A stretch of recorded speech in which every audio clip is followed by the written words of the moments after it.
अस्सलाम वालेकुम रहमतुल्लाहि व बरकातुहू। दोस्तों, अगर इस तरह का कोई सवाल हमारे सामने आ जाए तो क्या करेंगे। सवाल देखिए कि दो संख्याएं हैं जिनका एचसीएफ यानी लासापा और एलसीएम यानी मासापा 5 है और 60 है। इसका मतलब यह हुआ कि एचसीएफ उसका 5 है और एलसीएम 60 है। अच्छे से समझना, एचसीएफ 5 है और एलसीएम 60 है। तो जो दो संख्याएं बताई गई जिनके बारे में पूछा गया, उनमें से एक संख्या अगर 15 है तो दूसरी संख्या कितनी होगी। समझिए अच्छे से, दो संख्याएं दी गई, एक संख्या बता दिया गया कि एक संख्या तो 15 है, दूसरी संख्या कितनी होगी। अब साथ में यह भी बता दिया गया कि इसका जो लासा और मासा है, यानी इसका एचसीएफ 5 है और एलसीएम इसका जो है वो है 60। अगर उनमें एक संख्या 15 है तो दूसरी संख्या कौन सी थी। कभी कभी ऐसा करते हैं ना हम लोग कि जैसे 6 का और 4 का एलसीएम और एचसीएफ निकालना हो तो हम लोग आसानी के साथ निकाल लेते हैं ना। यहाँ देखिए दो संख्याएं दी गई हैं, अब इसका निकालना तो क्या करते हैं हम लोग, पहले 2 से कट करते हैं और इसको कट कर देते हैं, इसको 2 से कट कर दिए। यही एचसीएफ निकल के आया, क्योंकि अब कोई संख्या नहीं कट रही। लेकिन अगर एलसीएम निकालना है उसका तो क्या करेंगे, इसको अभी और कट कर लेंगे। पहले 2 से कट करेंगे और ये वाला कट हो जाएगा, ये नहीं कटेगा, इसको ऐसे निकाल लिए और उसके बाद में 3 से कट किए, ये भी निकल गया, कट गया और ये तो पहले ही कट चुका था। तो क्या करेंगे, देखिए यहाँ पे 2 दूना 4, 4 तियां 12 हो गया ना, 2 दूना 4 और तियां 12। इसका एचसीएफ 2 हो गया और एलसीएम 12 हो गया। अब यहाँ पे क्या है, यहाँ पे सवाल ये पूछा गया कि अगर उन दोनों संख्याओं का एचसीएफ 2 हो और एलसीएम 12 हो तो अगर उनमें एक संख्या 6 है तो दूसरी संख्या कौन सी है, ये वाली। यही तो सवाल पूछ रहा है ना। अब देखिए यहाँ पे हम लोग एग्जांपल लेंगे, इसको अच्छे से समझिए कि इसका फार्मूला क्या होता है। भाई एचसीएफ और एलसीएम को आपस में मल्टीप्लाई कीजिए, यानी एचसीएफ और एलसीएम इसको आपस में मल्टीप्लाई कर दीजिए। मल्टीप्लाई करने के बाद में जो भी आंसर निकल के आए उसको जो संख्या बता दी गई उससे डिवाइड कर दीजिए। देखिए एचसीएफ क्या है, 2 है और एलसीएम क्या है इसका 12। इनको आपस में मल्टीप्लाई करेंगे तो आंसर निकल के आएगा 24। सही है ना, 12 दूना 24। अगर इसको हम 6 से डिवाइड करते हैं, यानी 24 को अगर 6 से हम लोग डिवाइड करेंगे तो कितना निकलेगा, 6 दूना 12, 6 तियां 18, 6 चौके 24।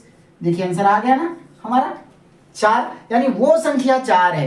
अगर यहाँ पे संख्या हमको लिखी हुई ना मालूम होती, पहले से पता नहीं होता कि यहाँ पे 4 लिखा है और सिर्फ यही बता दिया जाता कि यहाँ पे जो संख्या है जो पूछी जा रही है कि दो संख्याएं हैं, एक संख्या और दो संख्या, और यहाँ संख्या नहीं लिखी हुई है, ऐसे पूछा जा रहा है कि एक संख्या दो संख्याएं हैं जिनका एचसीएफ 2 है और एलसीएम 12 है। तो अगर उनमें एक संख्या 6 है तो दूसरी संख्या कौन सी है। तो कैसे निकालेंगे, एचसीएफ एलसीएम को कर दीजिए मल्टीपल और उसके बाद में जो संख्या दी गई उसी से डिवाइड कर लीजिए। अच्छा यहाँ पे मान लो कि 6 लिखाना होता, सिर्फ 4 लिखा होता यहाँ पे, और पूछा जाता है कि भाई यहाँ पे कौन सी संख्या है। दो संख्याएं हैं जिनका एलसीएम 12 है और एचसीएफ 2 है। तो अगर उनमें एक संख्या 4 है तो दूसरी क्या होगी, क्या करेंगे, इसको सबसे पहले वही फार्मूला फिर से इस्तेमाल करेंगे, यानी उसके एलसीएम और एचसीएफ को करेंगे आपस में मल्टीपल, निकल के आ जाएगा 24। अब देखिए यहाँ पे 24 निकल के आया, इसका एक संख्या हमको मालूम है 4 है, इसको पूछना है ना, 4 से इसको करेंगे डिवाइड, 4 छके 24 कर गया ना पूरा। ये देखिए आंसर निकल के आ गया।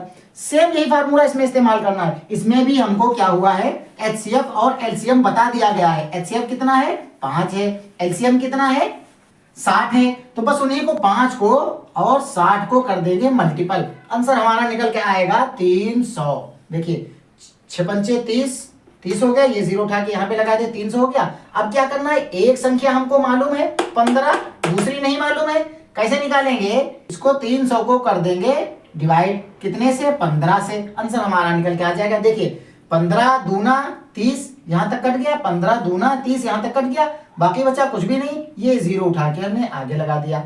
ऐसे कर सकते हो तो कर लो, अगर नहीं कर सकते हो तो भाई दूसरी जगह कर लो। ये 300 है, 300 को 15 से करना है हमको डिवाइड, आंसर निकल के आ जाएगा 15 दूना 30। ये खत्म, यहाँ पे इस 0 को उतारे, यहाँ पे पहाड़ा नहीं पढ़ पा रहे हैं तो ये लगा देंगे। ये कैसे हमने किया, यह वाला वीडियो देख लीजिए डिवाइड करने वाला, आपको पता चल जाएगा कि ये 0 यहाँ पे कैसे पहुंचा। ठीक है, तो ये आंसर हमारा आ गया 20, यानी यहाँ पे जो संख्या है वो है 20। समझ में आई बात। अच्छा मान लेते हैं कि यहाँ पे संख्या 20 के बजाय इधर पहले से लिखा होता है कि वो एक संख्या जो है वो है 20, तो इधर वाली संख्या कितनी है, यानी यहाँ पे 20 के बजाय, यहाँ 15 के बजाय 20 लिखा होता है कि एक संख्या 20 है तो दूसरी संख्या कौन सी है। अभी हमने लगाया ना कि यहाँ पे दूसरी संख्या 15 है, लेकिन हमको अभी नहीं मालूम कि यहाँ पे तो बता दिया कि एलसीएम उसका 60 है और एचसीएफ 5 है। तो अगर उनमें एक संख्या 20 है तो दूसरी संख्या कौन सी है, 15 है ना। लेकिन अभी हमको नहीं मालूम, तो क्या करेंगे, सेम वही तरीका इस्तेमाल करेंगे, यानी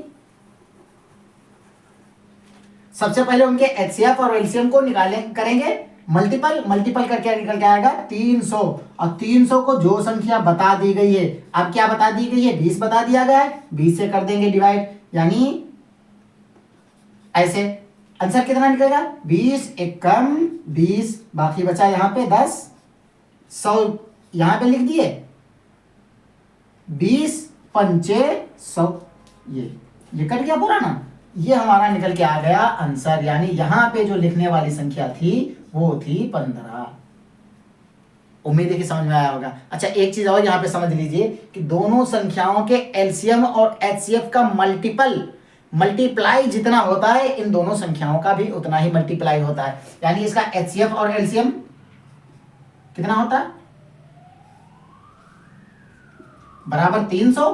तो अगर इनको भी आपस में मल्टीप्लाई किया जाए तो इनका भी सेम निकल के आता है यहाँ पे 300। देखिए 15 गुणे 20 कितना हो जाएगा, ये जीरो हमने इसे लगा दिया यहाँ पे, 15 दूना 30, ये देखिए सेम है ना, कोई मुश्किल की बात नहीं है। दो संख्याएं एलसीएफ एचसीएफ बता ही दिया गया है, उसी को आपस में मल्टीप्लाई कर लीजिए, एक संख्या जो बताई गई है उसे डिवाइड कर दीजिए, जो भी बताई गई दूसरी संख्या ऑटोमेटिक निकल के आ जाएगी। अच्छा, इसका एक और भी तरीका होता है, कभी कभी ऐसा होता है कि एचसीएफ और एलसीएम नहीं बताते, सिर्फ मल्टीप्लाई बता देते हैं। ऐसा सवाल उसका होता है कि दो संख्याओं के एलसीएम और एचसीएफ का मल्टीप्लाई 300 है, यानी ये नहीं बताया गया एचसीएफ कितना है एलसीएम कितना है, ऐसे बोला गया कि दो संख्याओं का एचसीएफ और एलसीएम का मल्टीप्लाई 300 है। तो अगर उनमें एक संख्या 15 है तो दूसरी संख्या कितनी होगी, या अगर ऐसे कहा जाए कि दो संख्याओं का एचसीएफ और एलसीएम 300 है, तो अगर एचसीएफ 60 एचसीएफ 5 है तो एलसीएम कितना होगा। भाई फिर एक बात बता दी गई, अब देखिए यहाँ पे क्या है, उनका दोनों का मल्टीप्लाई तो पहले ही बता दिया गया, यानी एचसीएफ और एलसीएम का मल्टीप्लाई तो पहले ही बता दिया गया, यानी इनका मल्टीप्लाई तो 300 पहले ही बता दिया गया, किसका 300 मल्टीप्लाई है, तो हमको इनको करने की जरूरत भी अब नहीं पड़ रही है, अब तो पहले ही बता दिया गया कि 300 है, इनको करने की भी जरूरत नहीं है। तो आगे की जो पोजीशन बची वही हम सिर्फ कर लेंगे, बस आंसर निकल के आ जाएगा। अब अगर इसमें पूछा जाए कि भाई मल्टीपल, दोनों का मल्टीपल 300 है, तो अगर उनमें एचसीएफ 5 है तो एलसीएम कितना है, या कहा जाए एलसीएम 60 है तो एचसीएफ कितना, या कहा जाए उनमें एक संख्या 20 है तो दूसरी संख्या कौन, अगर उनमें एक संख्या 15 है तो दूसरी संख्या कौन, समझना भाई। कुछ भी सवाल है फार्मूला सेम लगेगा वही कि 300 हो गया, अगर एचसीएफ मालूम करना है तो एलसीएम से इसको डिवाइड कर दीजिए, अगर एलसीएम पूछ रहा है कि जी नहीं एचसीएफ मालूम है तो एचसीएफ से डिवाइड कर दीजिए, एलसीएम निकल के आ जाएगा। अगर एक संख्या बता रहा है कि एक संख्या उसकी 20 है तो दूसरी संख्या कौन सी है, तो भाई इसको 20 से डिवाइड कर दीजिए। अगर एक संख्या पहले वाली बता रहा है कि पहली संख्या 15 है तो दूसरी संख्या कौन सी है, तो भाई 15 से कर दीजिए डिवाइड, आंसर सेम निकल के आएगा, कोई डरने की बात नहीं। देखिए यहाँ पे मान लेते हैं कि हमको यहाँ भी इसको 15 भी मालूम है, हमको 20 भी मालूम है, या ये कुछ भी नहीं मालूम है, इन दोनों का मल्टीपल मालूम है यानी 300 मालूम है। तो अगर हमको एचसीएफ निकालना हो तो क्या करेंगे, एलसीएम बता रहा है ना, 300 को 60 से डिवाइड कर दीजिए।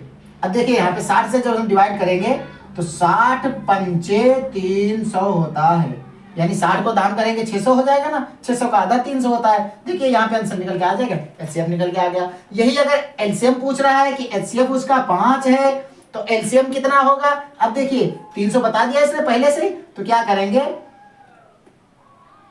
5 छक्के 30, यहां तक हो गया, घटाया कुछ भी नहीं बाकी बचा, ये जीरो हमने उतारा यहाँ पे, अब यहाँ उतारा कुछ भी नहीं पढ़ सकते तो ये जीरो उठा के हमने यहाँ लगाया, देखिए 60 निकल के आ गया, है ना। सेम फार्मूला चाहे किसी पर भी रिपीट कर दो आंसर निकल के आ जाएगा। तो भाई वीडियो पसंद आया तो लाइक कर दीजिए, चैनल को जरूर सब्सक्राइब कर लीजिए और बेल आइकन को दबाना बिल्कुल भी ना भूलें। मिलते हैं अगले वीडियो में। अस्सलाम वालेकुम रहमतुल्लाहि व बरकातुहू।